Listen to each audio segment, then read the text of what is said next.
pro dan kontra karena pembahasannya yang mulai sangat cepat dan terkesan terburu-buru, apalagi dalam situasi pandemi saat ini. Teman-teman, karena kita sudah identifikasi ini Undang-Undang Mahkamah Konstitusi, adakah pasal yang kalian setuju di dalam undang-undang ini? Ada saranku.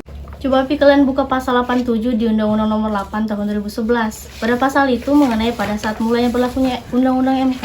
Ini pasal, karena toh undang-undang sudah diubah pada Undang-Undang Nomor 7 Tahun 2020. Kalau dengan pasal 17 Undang-Undang Nomor 24 Tahun 2003, di situ berbunyi bahwa hakim konstitusi dilarang merangkap menjadi pejabat negara, anggota partai politik, pengusaha, advokat, dan pegawai negeri. Kalau saya setuju dengan pasal harian itu, karena di dalam poin-poin pasal harian tadi itu kan telah menjelaskan bahwa hakim konstitusi itu tidak bisa merangkap jabatan seperti yang telah dijelaskan tadi. Adapun penguatan dari pasal yang dijelaskan harian tadi kan ada di amandemen keempat Undang-Undang Dasar tahun 1945 bahwa pada pasal 24C dijelaskan pada butir 5 bahwa hakim konstitusi itu tidak bisa merangkap sebagai pejabat negara. Adapun jika dia melanggar hal tersebut akan berpengaruh nantinya dia akan memanfaatkan sebagai kepentingan pribadi. Saya setuju dengan pasal ini karena memiliki dasar hukum yang kuat. Jadi teman-teman, adakah pasal yang kalian tidak setuju di dalam undang-undang ini?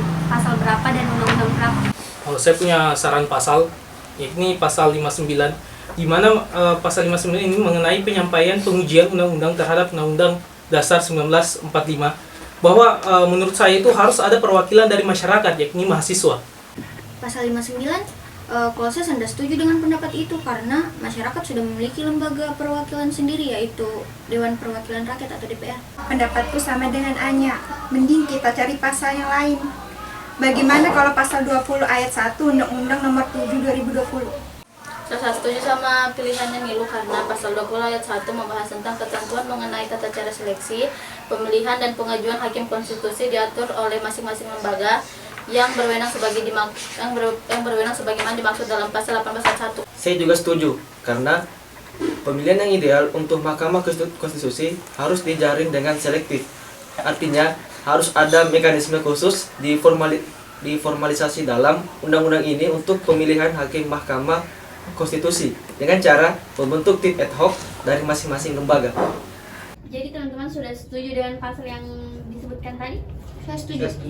Saya setuju. Baik teman-teman, demikian diskusi kita pada siang hari ini. Adapun pasal yang akan kita ambil nanti yaitu pasal 17 Undang-Undang Nomor 24 Tahun 2003 sebagai pasal yang kita setujui, dan pasal yang kita setujui adalah pasal 20 ayat 1 Undang-Undang Nomor 7 Tahun 2020 yang akan kita presentasikan nanti. Sekian dan terima kasih. Ergomnes Cerdas dan adil.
dalam 3 kali perubahan atas Undang-Undang Nomor 23 Tahun 2004, kami memilih undang-undang yang kami setujui, yakni Undang-Undang Nomor 24 Tahun 2003 Pasal 17, bahwa hakim konstitusi dilarang merangkap menjadi poin A, pejabat negara lain, poin B, anggota partai politik, poin C, pengusaha, poin D, advokat, dan poin E, pegawai negeri.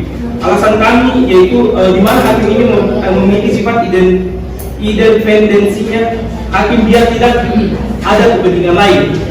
Dan di sini juga kami menyetujui pasal ini juga agar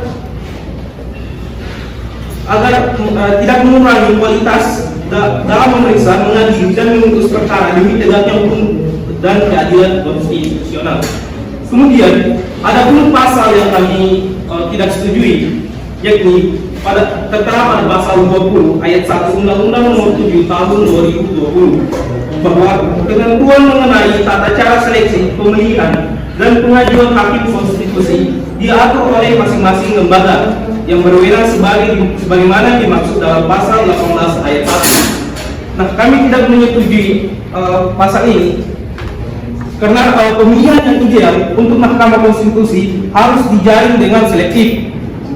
Artinya harus ada mekanisme khusus di formalitas dalam undang-undang ini untuk pemilihan hakim Mahkamah Konstitusi dengan cara membentuk tim ad hoc dari masing-masing lembaga. Rujukan tata cara seleksi harus berdasarkan undang-undang ini. Di sini persoalannya tidak dijelaskan, tidak ada formulasinya karena ini masih bisa dibuka penafsiran yang luas oleh masing-masing lembaga.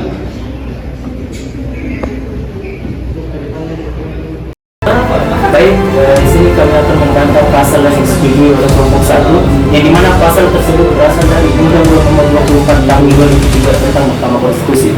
Pada pasal 17 menyatakan bahwa hakim konstitusi dilarang merangkap jabatan menjadi poin A, pejabat negara lainnya, poin B, anggota partai politik, poin C, pengusaha, poin D, advokat, dan poin E, pegawai negeri. Yang dimana pasal tersebut menurut kelompok kami itu tidak relevan dan tidak mempunyai dasar hukum yang kuat. Kenapa kami mengatakan begitu? Bahwa tidak ada aturan yang melarang kalau hakim anggota konstitusi, hakim Mahkamah Konstitusi itu tidak boleh merangkap jabatan. Malahan lebih bagus kalau hakim konstitusi merangkap jabatan dikarenakan mencegah ada terjadinya tindak pidana korupsi. Kenapa kita katakan begitu? Karena sudah banyak contoh hakim-hakim di luar sana yang menerima uang-uang suapan dari terdakwa ataupun penasihat hukum terdakwa untuk membebaskan terdakwa dari penahanannya. Begitu pula dengan hakim Mahkamah Konstitusi yang dimana berkaitan langsung dengan anggota DPRD yang mengusut pasal-pasal untuk kepentingan pribadinya masing-masing. Itulah alasan kami mengapa pasal ini boleh diadakan. Sanggahan yang cukup menarik. Langsung saja di sini saya akan menjelaskan dulu mengenai kenapa hakim Mahkamah Konstitusi itu tidak boleh merangkap jabatan. Kewenangan yang dimiliki Mahkamah Konstitusi menempatkannya dalam posisi tengah atau posisi antara. Posisi tersebut menentukan pertimbangan dan keselarasan hubungan kekuasaan baik dalam organisasi penyelenggara negara maupun dalam kehidupan berbangsa. Di sini teman-teman, kita perlu ketahui bahwa Mahkamah Konstitusi itu berada di antara 3 wilayah kehidupan berbangsa dan bernegara, yaitu antara negara, state, masyarakat sipil, civil society, dan pasar market. Di sisi lain, dapat dikatakan Mahkamah Konstitusi juga berada di antara cabang kekuasaan negara. Posisi tersebut mengharuskan hakim konstitusi selalu objektif, tidak memihak, dan mengutamakan kepentingan bangsa dan